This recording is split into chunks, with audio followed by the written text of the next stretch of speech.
क्या दुनिया वाकई अमेरिका के इर्द गिर्द घूमना बंद कर रही है? क्या वो दौर खत्म हो रहा है जब वॉशिंगटन अकेले तय करता था कि जंग कहां होगी, व्यापार कैसे चलेगा और किस देश पर प्रतिबंध लगेगा? और सबसे बड़ा सवाल, क्या भारत, चीन, यूरोप और रूस मिलकर एक नया वर्ल्ड ऑर्डर की नींव रख रहे हैं? आज वैश्विक राजनीति को देखकर यही लगता है कि दुनिया धीरे धीरे बदलते व्यवहार के दौर में दाखिल हो चुकी है। ये बदलाव अचानक नहीं है, बल्कि बीते 2 दशकों में जमा हुई असहमतियों, आर्थिक ताकतों के उभार और अमेरिका की आक्रामक नीतियों का नतीजा है। दूसरे विश्व युद्ध के बाद बना वर्ल्ड ऑर्डर लंबे समय तक यूनिपोलर रहा। शीत युद्ध के खत्म होते ही अमेरिका अकेली सुपर पावर बनकर उभरा। Dollar, NATO, world bank, IMF और पश्चिमी मूल्यों के जरिए अमेरिका ने वैश्विक व्यवस्था को नियंत्रित किया। लेकिन अब वही व्यवस्था सवालों के घेरे में है। आज दुनिया यूनिपोलर नहीं रही है, हम मल्टीपोलर दौर में प्रवेश कर चुके हैं, जहां शक्ति के कई केंद्र उभर रहे हैं। भारत, चीन, यूरोपीय संघ और रूस चारों अलग अलग दिशा में चल रहे हैं, लेकिन एक दूसरे के फैसले एक साझा नई वैश्विक संरचना को जन्म दे रहे हैं। ये कोई औपचारिक गठबंधन नहीं है, बल्कि हालात से बना संतुलन है। सबसे पहले बात रूस की करें। यूक्रेन युद्ध के बाद रूस और पश्चिम के रिश्ते निर्णायक मोड़ पर पहुंच चुके हैं। अमेरिका और यूरोप के प्रतिबंधों ने रूस को आर्थिक रूप से झुकाने की कोशिश की है, लेकिन इसका उल्टा असर हुआ है। रूस ने अपनी ऊर्जा नीति एशिया की ओर मोड़ दी। भारत और चीन आज रूस के सबसे बड़े तेल खरीदार हैं। डॉलर की जगह वैकल्पिक करेंसी में व्यापार बढ़ा है। ब्रिक्स और SCO जैसे मंचों पर रूस ने साफ संदेश दिया है कि वो पश्चिमी दबदबे को स्वीकार नहीं करेंगे। रूस आज खुद को एक चैलेंजर पावर के रूप में पेश कर रहा है, जो मौजूदा व्यवस्था को चुनौती देना चाहता है। चीन की भूमिका इससे अलग लेकिन उतनी ही प्रभावशाली है। चीन पिछले 2 दशकों में केवल फैक्ट्री ऑफ द वर्ल्ड नहीं रहा है, बल्कि अब टेक्नोलॉजी, इंफ्रास्ट्रक्चर और फाइनेंस में भी बड़ा खिलाड़ी बन चुका है। WTO में शामिल होने के बाद चीन ने वैश्विक व्यापार पर पकड़ मजबूत की। आज वैश्विक निर्यात में उसकी हिस्सेदारी 14% के आसपास है। 5G, AI, सेमीकंडक्टर और ग्रीन टेक्नोलॉजी में चीन अमेरिका को सीधी चुनौती दे रहा है। बेल्ट एंड रोड इनिशिएटिव के जरिए उसने एशिया, अफ्रीका और यूरोप तक अपना प्रभाव बढ़ाया। चीन मौजूदा व्यवस्था को तोड़ना नहीं चाहता, बल्कि उसमें अपनी शर्तों पर नेतृत्व चाहता है। अब बात भारत की, जो इस पूरी तस्वीर में सबसे दिलचस्प भूमिका निभा रहा है। भारत ना तो अमेरिका के खेमे में पूरी तरह है, ना ही चीन रूस के।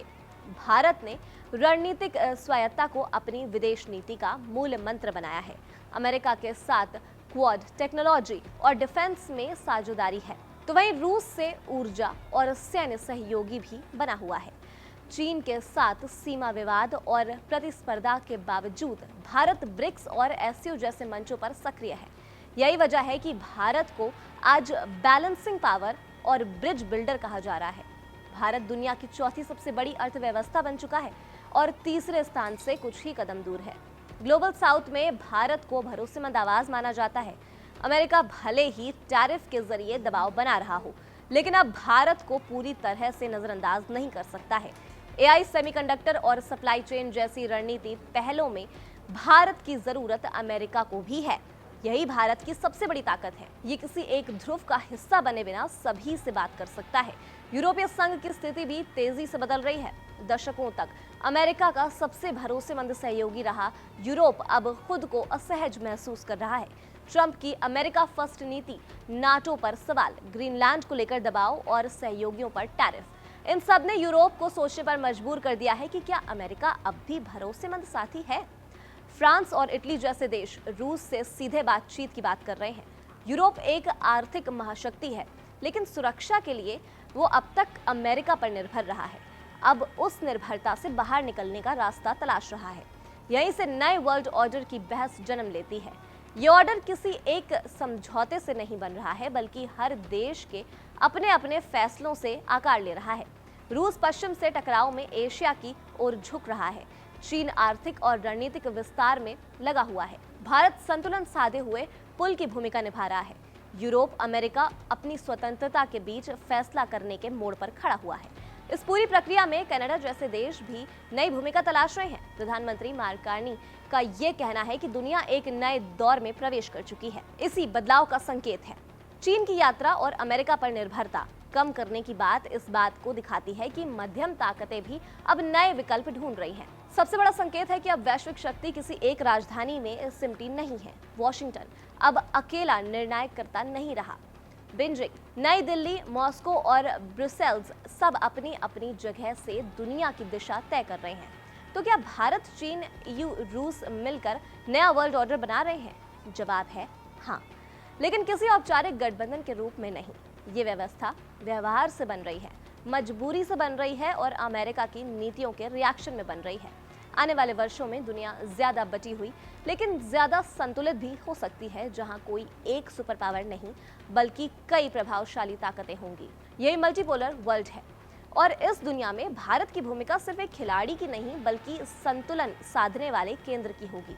यही वजह है कि नया वर्ल्ड ऑर्डर अगर आकार ले रहा है तो भारत उसके बीचों बीच खड़ा नजर आता है।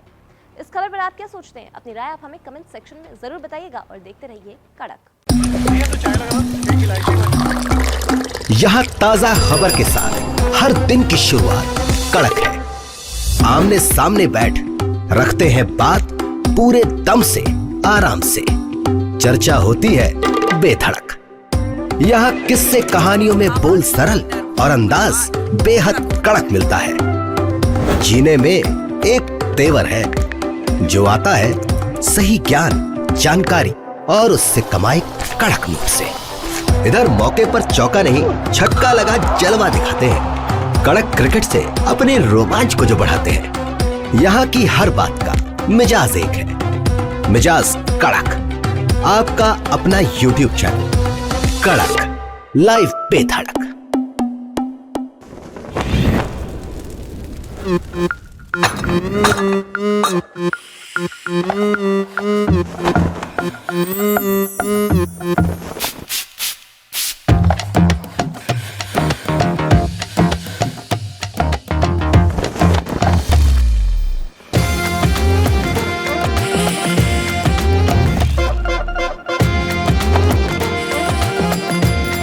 ये कड़क है।